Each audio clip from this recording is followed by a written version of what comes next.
Bismillahirrahmanirrahim. Alhamdulillah hamdan katsiran thayyiban mubarakan fih kama yuhibbu rabbuna wa yardah. Wassalatu wassalam ala Rasulillah wa ala alihi wa ashabihi wa man tabi'ahum bi ihsanin ila yaumiddin. Wa ba'd. Kita akan melanjutkan pembahasan kitab Al-Usul min Ilmil Usul karya Syekh Muhammad ibn Shalih Al-Utsaimin rahimahullahu taala. Sekarang kita akan masuk pada pembahasan al-ahkam al-wad'iyah. Al-ahkamul wad'iyah ma wada'ahu syari' min amaratin li subutin aw intifa'in aw nufudhin aw ilgha'in. Ahkam wad'iyah adalah sesuatu yang diletakkan oleh pemilik syariat, pembuat syariat, yaitu Allah Jalla wa Ala, berupa amarat. Amarat artinya adalah alamat, tanda-tanda, lisubutin awintifain, untuk menetapkan atau meniadakan sesuatu, au nufudhin au ilghain, untuk menentukan suatu amalan apakah dia sudah terlaksana. Nufudh itu artinya adalah sihah, suatu amalan apakah sudah sah, sudah terlaksana, au ilgha, atau dia rusak, menentukan suatu amalan itu sah atau rusak. Kemudian contoh penetapan dan peniadaan sesuatu, di sini disebutkan subutus syuhudi rajulani. Penetapan persaksian itu dengan dua orang laki-laki. Jadi persaksian itu ditetapkan, dianggap begitu ya, diterima apabila dilakukan oleh dua orang laki-laki. Wantifa'uhu in kana syahid qariban dal masyhudi lahu. Dan peniadaan atau tidak diterimanya persaksian apabila saksi adalah salah satu kerabat dari orang yang sedang berperkara. Jadi tidak boleh kerabat dekatnya. Jika itu adalah kerabat dekatnya, maka persaksiannya tidak dianggap, persaksiannya tidak diterima. Ini intifa. Jadi subut dan intifa. Contoh yang lainnya berkaitan dengan hukum waris atau hak waris. Subutul irsi bisa babil qarabah, penetapan hak waris karena sebab hubungan kekerabatan antara ayah dengan anaknya. Misalkan wantifa'uhu bisa babi ikhtilafid din, dan peniadaan hak waris karena sebab adanya perbedaan agama antara orang yang mewariskan harta dengan ahli warisnya. Jadi kalau ada beda agama antara orang tua dengan anaknya, maka hak warisnya menjadi hilang. Ini juga contoh subut dan intifa, yang semuanya aturan ini ditetapkan oleh Allah Tabaraka wa Ta'ala. Ahkamul wad'iyah, selain mengatur tentang as-subut wal intifa, penetapan dan peniadaan sesuatu, juga ahkamul wad'iyah berkaitan dengan nufud dan ilgha. Jadi berkaitan dengan sah atau batalnya suatu amalan.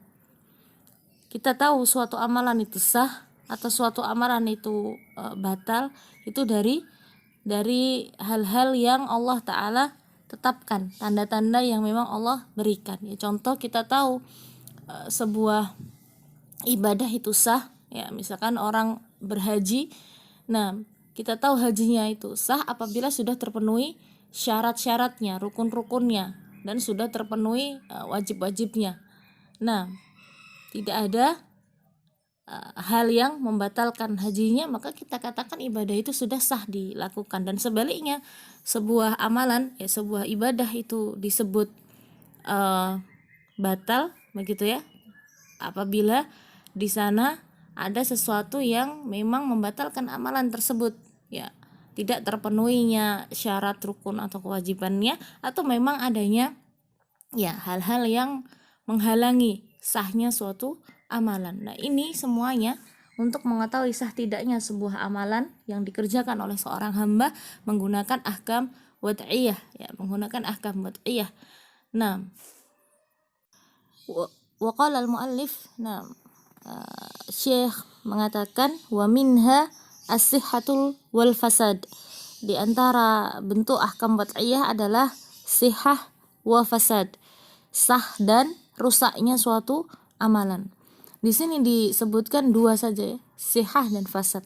Tapi sebetulnya di sana ada 5 hal yang masuk dalam pembahasan ahkam wad'iyah. 5 hal itu adalah as-sihah wal fasad was-sabab wasyarut wal mani'. Sah, kemudian fasad, rusak, sebab, syarat, dan mani'. Mani' adalah penghalang. Jadi ada 5. Nah, pembahasan dalam ahkam wad'iyah. Hanya saja di antara 5 ini ada yang di sana tidak sepenuhnya berkaitan dengan ahkam wad'iyah, tapi juga berkaitan dengan ahkam taklifiyah. Ya, contohnya adalah syarat. Syarat ini bisa berkaitan dengan ahkam taklifiyah, bisa berkaitan dengan ahkam wad'iyah. Contohnya adalah syarat solat. Di antara syarat solat ada toharoh. Nah, toharoh ini hukmun taklifiyun, berkaitan dengan pembebanan karena ada tuntutan ya kepada hamba untuk mengerjakannya, untuk melakukan toharoh sebelum dia solat. Makanya masuk di dalam pembahasan ahkam taklifiyah. Ya, karena tata'allaku bitolab. Sementara di antara syarat salat yang lain adalah dukhulul waqti, ya, dukhulu waqti shalah. Dukhulu waqti shalah ini hukmun wad'i, sebab tidak berkaitan dengan pembebanan terhadap hamba. Karena mengatur bagaimana masuknya waktu salat ini murni Allah Ta'ala yang mengaturnya. Nah, jadi sesuatu yang berkaitan dengan pembebanan yang harus dilakukan seorang hamba itu masuknya pada ahkam taklifiyah, sementara sesuatu yang di luar jangkauan kemampuan hamba ya untuk melakukannya ini masuk pada ahkam wad'iyah. Itu sebabnya syarat meskipun dia masuk dalam pembahasan ahkam wad'iyah, tapi jika dirinci lagi ada syarat yang juga berkaitan dengan ahkam taklifiyah. Kemudian mu'alif mengatakan fasohihu lughatan asalimu minal marad. Sahih secara bahasa adalah selamat dari penyakit. Ini sebetulnya penggunaan istilah secara urf atau kebiasaan. Nah, adapun secara bahasa sahih maknanya as-salim. Jadi as-sahihu lughatan ay as-salim. Ya, selamat, tidak harus dari penyakit, tapi bisa dari perkara-perkara lain yang dibenci atau perkara-perkara yang madaratkan atau merugikan ya secara umum. Nah, kemudian wastilahan matarattabat asaru fi'lihi alaihi ibadatan kana am aqdan. Ya, sahih secara istilah adalah apabila suatu perbuatan telah nampak pengaruhnya. Ya, itu disebut sahih, sudah nampak pengaruhnya, baik berkaitan dengan ibadah maupun berkaitan dengan akad. Fasahihu minal ibadat ma bari'at bihi dhimmah wa saqata bihi talab. Sahnya ibadah, benarnya ibadah itu apabila telah gugur bebannya. Ya, telah gugur bebannya dan telah terlepas tuntutan untuk mengerjakannya. Jadi ada 2 hal di sini.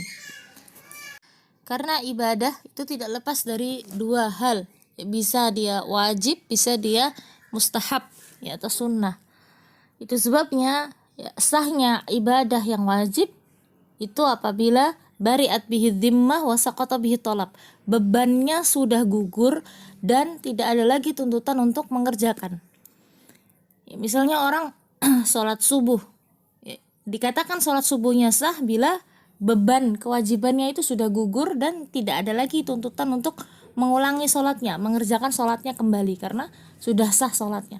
Adapun untuk ibadah yang mustahab, sahnya ibadah yang mustahab kita katakan apabila saqata bihi talab, tuntutan untuk mengerjakannya kembali itu sudah hilang, sudah lepas. Kenapa kita tidak katakan juga bari'at bihi dhimmah? Tidak kita katakan sudah terlepas, sudah gugur bebannya. Ya karena ibadah yang hukumnya mustahab itu secara asal tidak ada beban ya untuk mengerjakannya. Tidak ada keharusan begitu. Sifat perintahnya bukan yang ala wajhil ilzam, bukan yang sifatnya harus dikerjakan. Itu sebabnya untuk ibadah yang hukumnya mustahab dikatakan sahnya ibadah yang hukumnya mustahab adalah apabila saqata bihi talab, sudah lepas tuntutan untuk mengerjakannya kembali. Nah, ini perbedaannya. Kemudian mu'alif mengatakan was-sahihu minal uqud matarattabat asaruhu ala wujudih. Ya. Sahnya akad itu apabila pengaruh sudah nampak pada akad tersebut. Jadi adanya pengaruh yang nampak. Katarattu bil milki ala aqdil bai'i masalan. Seperti adanya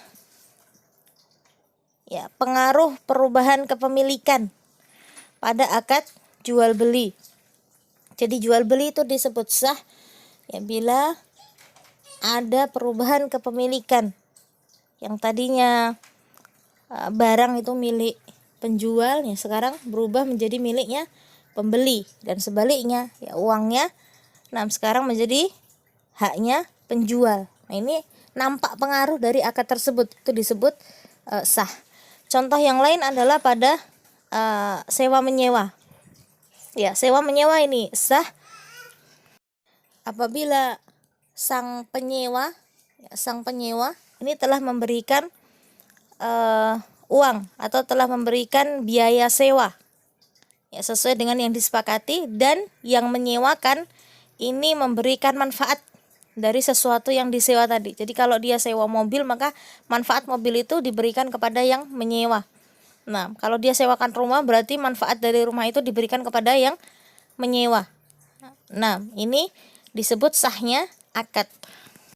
Wala yakunu syai'u sahihan illa bitamami syurutihi wa intifai mawani'ih. Ini kesimpulan penting. Tidak sah sesuatu kecuali harus terpenuhi syarat-syaratnya dan terbebas dari semua penghalangnya. Jadi ada dua. Tamamu syurutihi wa intifa'u mawani'ih. Ini kesimpulan atau kaidah penting dalam pembahasan ini. Misalu dzalika fil ibadat. Ya, contoh sahnya ibadah. Ya. Ayatiya bis salati fi waqtiha tamatan syurutuha wa arkanuha wa wajibatuha. Seseorang mengerjakan salat sesuai dengan waktunya dengan syarat rukun dan kewajiban yang sempurna. Ya, dengan syarat rukun dan kewajiban yang sempurna, maka dikatakan salatnya sah. Walaupun ya menggunakan keyakinan dari orang yang mengerjakan salat itu sendiri. Jadi ketika dia yakini dia sudah salat dengan memenuhi syarat rukun dan kewajiban salat sesuai dengan waktunya dan tidak ada penghalang yang menyebabkan salatnya batal, keyakinannya seperti itu, maka dikatakan hukumnya sah. Wa misalu dzalika fil uqud. Contoh sahnya akad. Ayyaqida bai'an tamatan syurutuhul ma'rufah ma'antifai mawani. Apabila seseorang melakukan akad jual beli, ya misalkan dengan memenuhi syarat-syarat yang ditetapkan, yang sudah diketahui, dan tidak ada penghalang keabsahan dari jual beli ini, tidak ada penghalangnya, maka kita katakan jual belinya sah. Fa in fuqida syartun minasyurut aw wujida mani'un minal mawani' imtana'at as-sihah. Apabila tidak terpenuhi satu syarat di antara syarat-syarat yang ditetapkan atau didapati satu penghalang, maka imtana'at as-sihah menyebabkan amalan tersebut tidak sah. Seperti tadi disebutkan ya, suatu kaidah kesimpulan penting tadi ya, di atas, wala yakunu syai'u sahihan illa bitamami syurutih wa intifai mawani'. Sahnya sesuatu itu apabila terpenuhi syarat dan terhindar dari penghalang. Itu sebabnya ketika ada satu syarat saja yang tidak terpenuhi, maka dikatakan amalan tersebut tidak sah. Di sini disebutkan contoh misalu faqdi syarti fil ibadah, contoh tidak terpenuhinya syarat dalam ibadah. Ayusolliya bila toharoh, seseorang salat tanpa toharoh. Tetapi di contoh ini kita perlu tambahkan ma'al kudroh. Jadi ayusolliya bila toharoh ma'al kudroh, seseorang salat tanpa toharoh dalam keadaan dia mampu mengerjakannya. Jadi misal seseorang salat ya dia mampu mengerjakan wudu dengan sempurna, tapi dia sengaja tidak berwudu, itu menyebabkan imtana'at sihhatus shalah, sholatnya menjadi tidak sah. Karena di kondisi tertentu, ya, ketika seseorang tidak mampu melakukan toharoh secara sempurna, misalkan dia sakit terbaring di rumah sakit, begitu ya, dia dirawat di rumah sakit, kemudian dia tidak bisa bergerak, tidak bisa melakukan wudhu secara sempurna, pun tidak ada yang membantu dia untuk melakukan tayamum, ya, misalkan seperti itu, ya, syarat toharoh ini gugur padanya, ya, gugur karena tidak adanya kemampuan dia untuk melakukannya. Itu sebabnya sebaiknya dalam contoh ini kita tambah dengan ma'al qudrah, ayusolliya bila toharoh ma'al qudrah.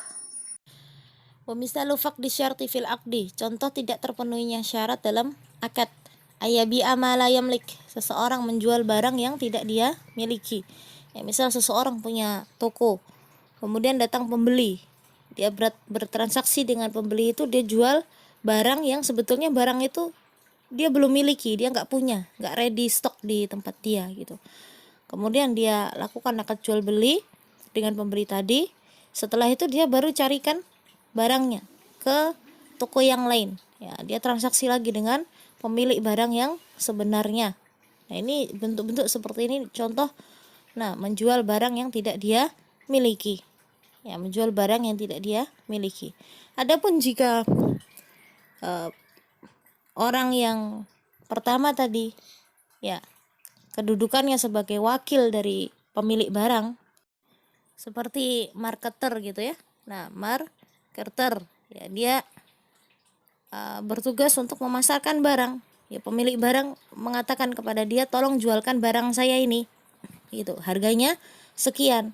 Nanti ketika barangnya laku, kamu mendapatkan fee, kamu mendapatkan upah sekian ribu misalkan. Jadi murni si orang tadi bertugas bukan sebagai penjual, tapi dia hanya memasarkan barang dari penjual asli. Ya, ketika datang pembeli begitu ya, maka transaksinya tetap antara si pembeli dengan penjual barang yang asli begitu. Orang ini hanya bertugas sebagai wakilnya saja, sebagai marketer yang memasarkan barang saja, dan dia tidak mengambil keuntungan sendiri, dia dapatkan upah dari jasa dia memasarkan barang. Nah, ini kalau seperti ini boleh, ini boleh. Nah, jadi ini dua hal yang berbeda ya, dua hal yang berbeda. Apa perbedaannya?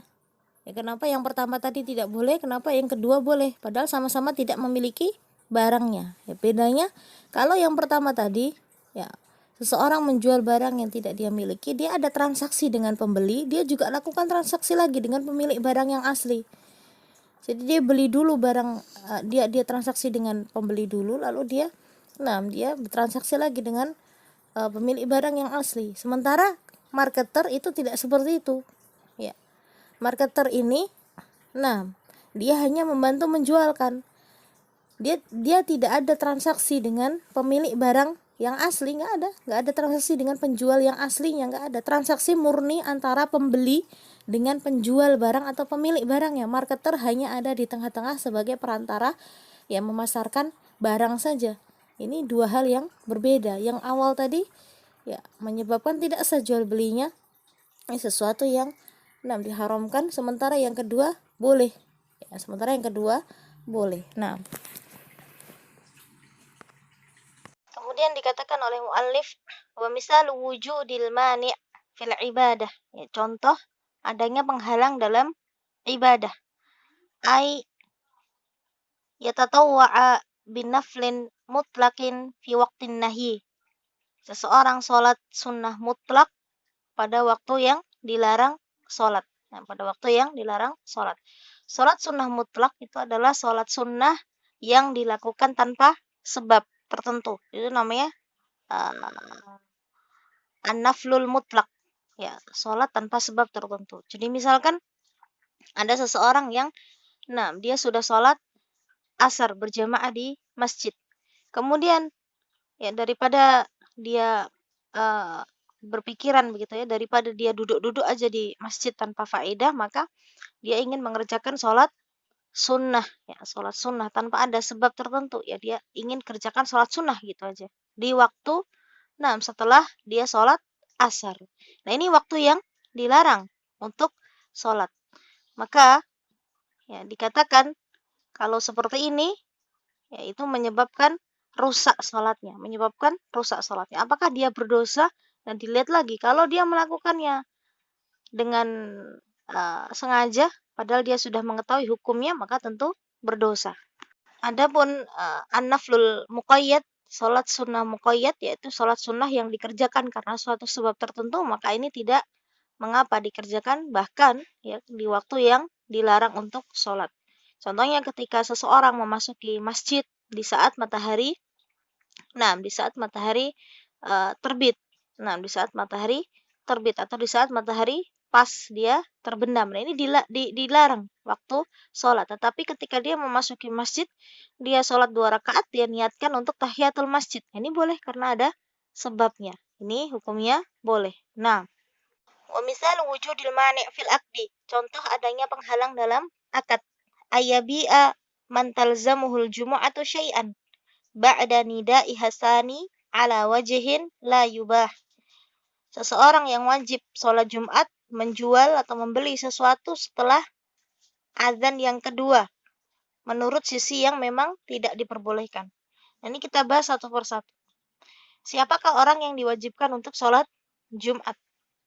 Yang disebutkan oleh para ulama yang wajib untuk sholat Jumat adalah ya laki-laki, kemudian dia balik, kemudian akil, berakal, begitu.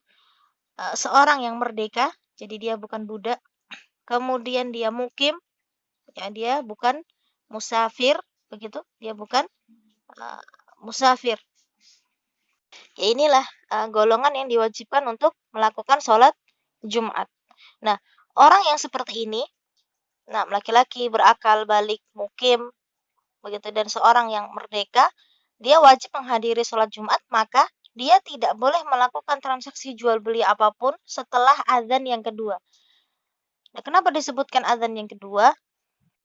Karena khusus di hari Jumat itu ada sunnah untuk mengumandangkan azan 2 kali berdasarkan ijtihad dari Utsman radhiyallahu an. Azan yang pertama itu dikumandangkan sebelum masuk waktu sholat. Ya, sebelum masuk waktu sholat sebagai penanda agar orang-orang bersiap-siap untuk menghadiri sholat Jumat. Sementara azan yang kedua itu dikumandangkan ya ketika masuk waktu sholat dan hadirnya khotib. Jadi mulai khotib naik ke mimbar. Nah, ini ijtihad dari Utsman radhiyallahu an dan tidak diselisih, tidak ada sahabat yang menyelisih ketika itu. Sebagaimana kita ketahui Rasulullah sallallahu alaihi wasallam bersabda, "Alaikum bisunnati wa sunnatil khulafa'ir rasyidin al-mahdiyyin min ba'di." Wajib atas kalian untuk mengikuti sunnahku dan sunnah khulafa'ur rasyidin ya setelahku. Maka ketika Utsman ibnu Affan menetapkan adanya 2 kali azan dalam sholat Jumat, ya dikumandangkan ini, didengar azan yang pertama ini di pasar-pasar terdengar, di banyak tempat terdengar, orang-orang jadi bersiap-siap begitu.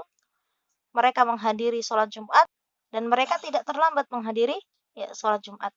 Nah, ini bagian dari sunnah.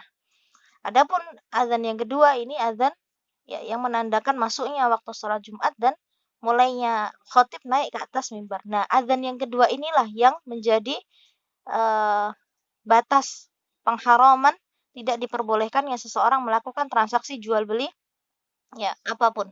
Nah, berdasarkan firman Allah Ta'ala, "Ya ayyuhalladzina amanu idza nudiya lis-sholati min yaumil jumu'ati fas'au ila dzikrillahi wa dzarul bai'." Wahai orang-orang yang beriman, apabila telah diseru untuk sholat pada hari Jumat, maka bersegeralah kalian untuk mengingat Allah dan tinggalkanlah jual beli.